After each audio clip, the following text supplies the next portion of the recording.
Okay, so today I want to discuss something that I think is very important. And I think most people have completely missed it because everyone is focused on the war. Everyone is asking, is Iran winning? Is America losing? When does the ground invasion happen? These are all very good questions. But today I want to zoom out. I want to step back from the battlefield and look at the bigger picture. Because I believe that the most important thing happening right now is not what's happening in Iran. The most important thing happening right now is what is happening to China and to Pakistan and to the entire global order that America built after World War II, okay? And here is my central argument for today. Donald Trump went to war to weaken China, and in doing so, he is making China the most powerful and respected country in the world. He is doing exactly the opposite of what he intended. And this is a pattern we have seen throughout history. Great empires, in their arrogance, take actions that accelerate their own decline. And today I want to show you exactly how this is happening, step by step, using game theory and structural history. Okay, so let's begin.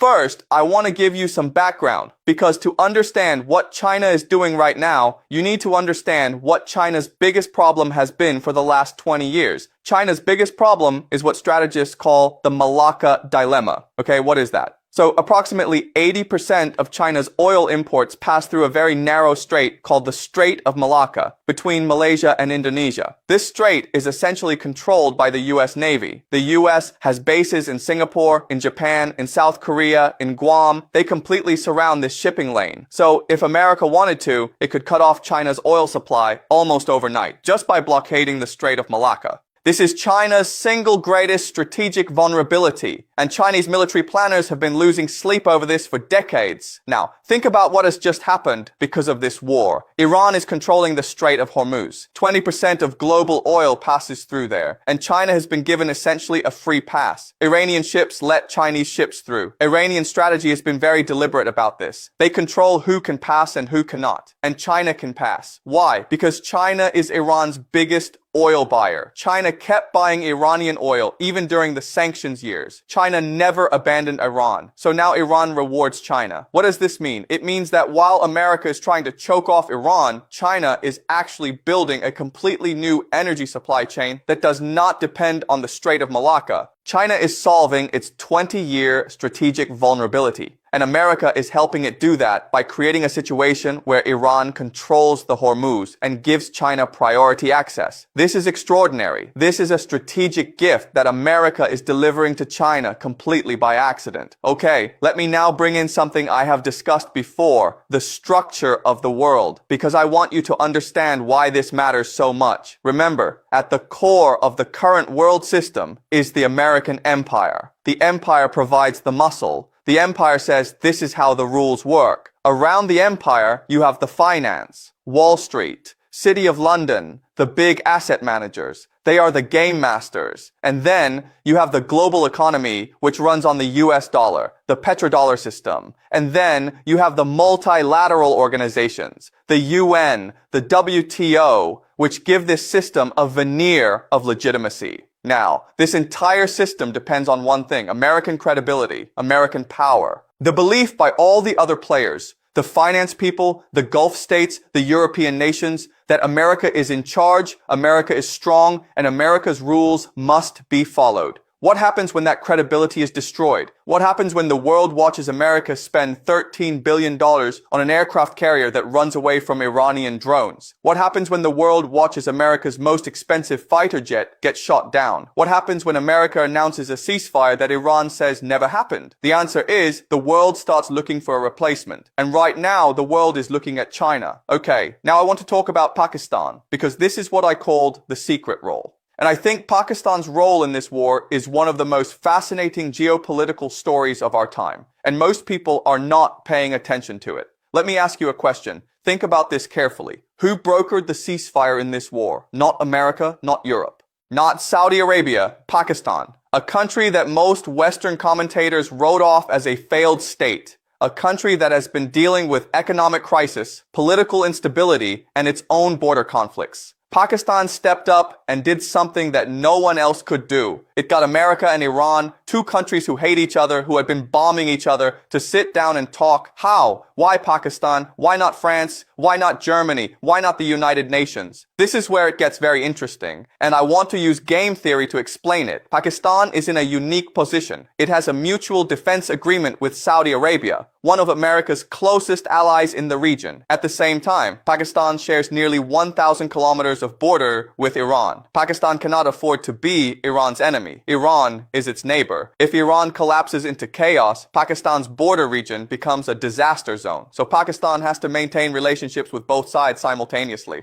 And this gives Pakistan something very rare in geopolitics: credibility with both enemies at the same time. Think about it like a good referee in a street fight. The referee cannot be the best friend of one of the fighters. If he is, the other fighter will not listen to him. The referee must be someone both fighters can trust. Pakistan was that referee. Iran trusted Pakistan because Pakistan never joined the war against Iran. America trusted Pakistan because Pakistan has been a historical ally. It was part of the Cold War alliance. And crucially, Pakistan has nuclear weapons. America cannot simply ignore a nuclear-armed country of 250 million people that sits right next to Afghanistan, Iran, and China. Now here is what makes this even more interesting. Pakistan did not just transmit messages. It shaped those messages. It decided what to say, when to say it, and how to frame the proposals. Pakistan formally offered to host talks on March 23rd. It arranged for the American 15-point proposal to be transmitted to Iran through Islamabad. It coordinated with China on the 5-point peace initiative. It worked with Turkey, Egypt, and Saudi Arabia simultaneously. And here's the historical parallel that I think is most important. In 1971, Pakistan did exactly the same thing. Henry Kissinger, the great American strategist, needed to secretly travel to China for the first time, to open the door between America and China after 22 years of frozen relations. And how did he do it? He flew from Islamabad. Pakistan was the bridge. Pakistan's President Yahya Khan arranged the secret visit. Without Pakistan, there is no Nixon going to China. Without that, the Cold War looks completely different. And now in 2026, Pakistan is doing it again. It is being the bridge between two powers that cannot talk to each other directly. First, it was America and China in 1971. Now it is America and Iran in 2026.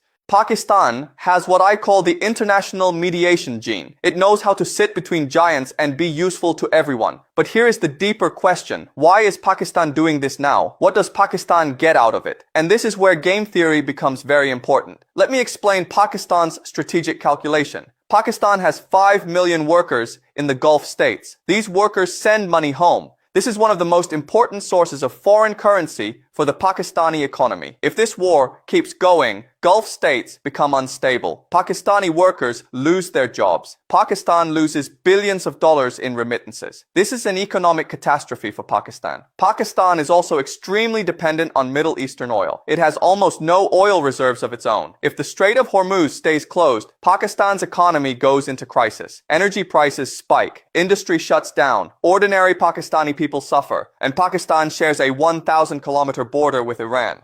If America invades Iran and Iran descends into chaos, that chaos spills across the border into Pakistan's Balochistan region, which is already unstable. So Pakistan has 3 separate, powerful reasons to end this war as quickly as possible. This is not charity. This is pure self-interest. And that is exactly what makes Pakistan a credible mediator. Every player in this game, America, Iran, China, Saudi Arabia, knows that Pakistan is not doing this as a favor to any of them. Pakistan is doing this because it has to. And that means Pakistan will not be a puppet of any side. It will be honest. And honesty is exactly what a mediator needs. Okay? Now let me bring China back into the picture, because China's role here is even more fascinating than Pakistan's. And this is where the title of today's lecture becomes very clear. Trump is making China great again. Here is what China has done in this war. Officially, China is neutral. China has not fired a single shot. China has not sent a single soldier. China has not formally taken sides.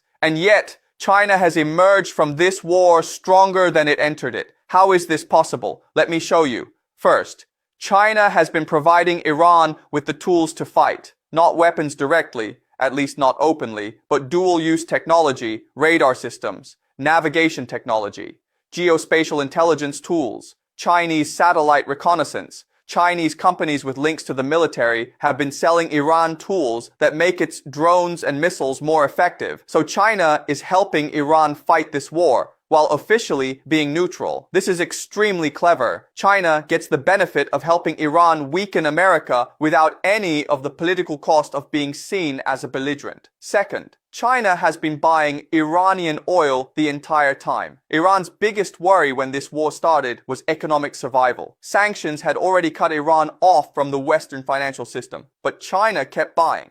China kept the Iranian economy alive, and now, with the Strait of Hormuz being controlled by Iran and with America's sanctions effectively collapsing because Iran is exporting freely, China is buying even more Iranian oil at discounted prices. Iran needs cash. China needs oil. It is a perfect transaction, and it builds even deeper economic ties between the two countries that will last far beyond this war. Third, and this is the most important one, China has stepped into the global leadership vacuum that America created. Let me explain this. The world expected America to be the adult in the room. The world expected America to manage this crisis with strategy, with diplomacy, with a clear plan. Instead, what did the world get? Trump announcing a ceasefire that Iran said never happened. Trump threatening to bomb Iranian energy infrastructure, then delaying, then threatening again. The 48-hour ultimatum that became a 5-day ultimatum that became a 10-day extension.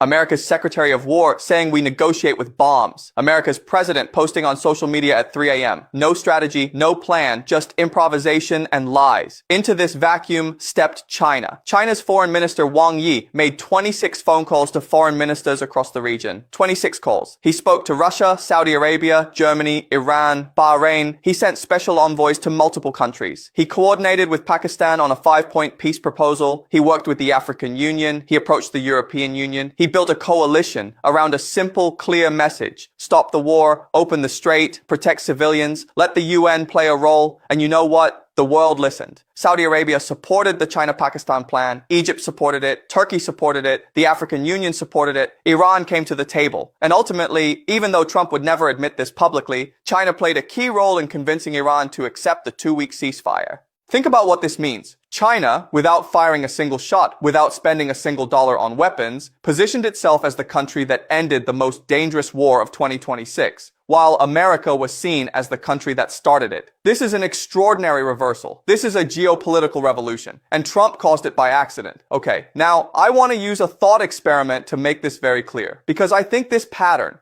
of an empire accidentally strengthening its rival is one of the most important patterns in all of history. Let me take you back to Athens, 415 BCE. Athens was the dominant power in the Greek world, confident, powerful, wealthy, and Athens decided to launch a massive military expedition to conquer Sicily, the Sicilian expedition. Now, this was supposed to be easy. Sicily was rich. Taking it would make Athens even richer and more powerful. What could go wrong? Everything went wrong. The expedition was a catastrophe. Athens lost most of its fleet. It lost most of its army. Its best generals were killed or captured. And while Athens was exhausted and weakened, who grew stronger? Sparta, Corinth, the enemies that Athens had not been paying attention to because it was too busy with Sicily. This is called imperial overreach. When a great power is so confident in its own strength that it takes on a fight it cannot win. And in doing so, it creates the conditions for its rivals to rise. America is doing this in Iran. America is the Athens of our time, confident, arrogant, certain that its military power will solve any problem. And while America is bleeding in the Persian Gulf, spending interceptor missiles it cannot replace, losing aircraft carriers that cost $13 billion,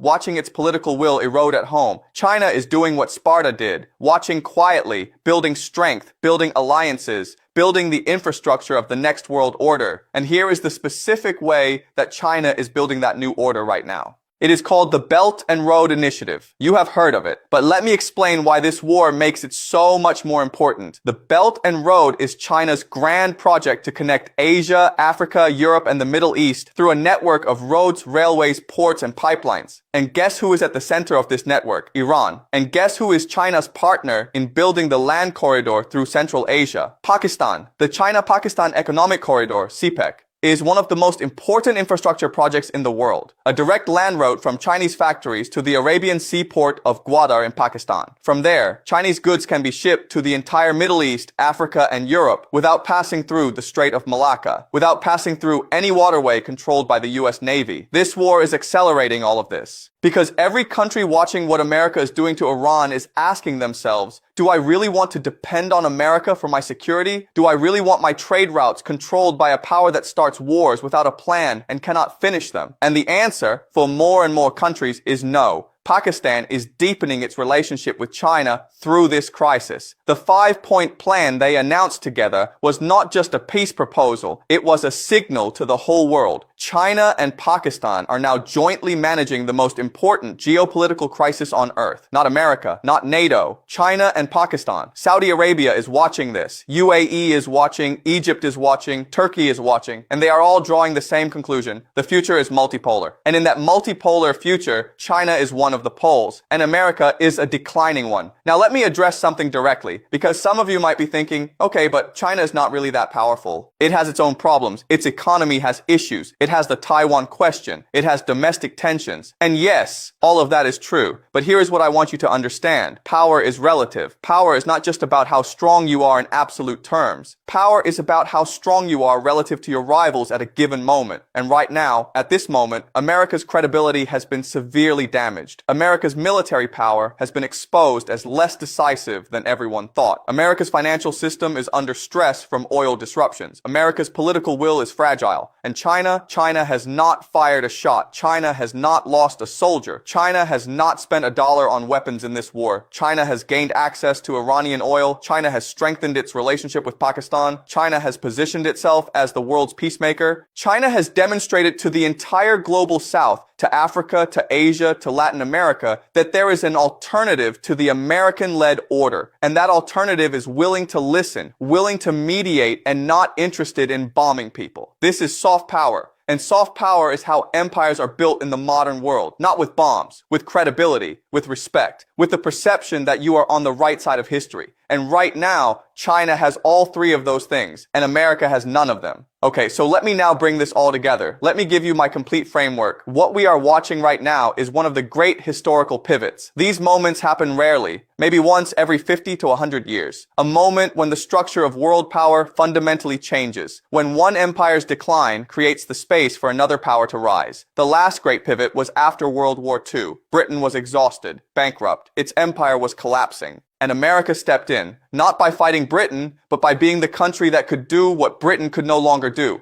Provide stability, provide finance, provide military muscle, provide a vision of the world order. We are watching a similar pivot right now. America is not going to disappear overnight. Empires never collapse overnight. But America's capacity to provide global leadership, to be credible, to be trusted, to be the adult in the room, is being destroyed in real time. And China is positioned to fill that vacuum. Not because China is perfect, not because China has all the answers, but because China is willing to do what America is no longer doing. Picking up the phone, making 26 calls, coordinating proposals, supporting mediation, respecting the sovereignty of other nations, even when it disagrees with them. And Pakistan is the proof of concept. Pakistan showed the world that the China-led alternative actually works. Pakistan, a country that has its own relationship with China, its own relationship with the Muslim world, its own relationship with America, was able to use all of those relationships to do something America could not do. Bring two enemies to the table. Create the conditions for a ceasefire. Keep the region from descending into a catastrophe that would have affected every human being on this planet. And this happened because China supported it, gave it weight, used its leverage with Iran quietly behind the scenes. While America was posting on Truth Social, Trump wanted to make America great again. He thought this war would demonstrate American power. He thought bombing Iran would show the world that America is still the boss. Instead, every week this war continues, America looks weaker, more confused, more dangerous, and less trustworthy. And China looks stronger, more capable, more reasonable, and more like the kind of power the world wants to follow. Trump is making China great again, and he doesn't even know it.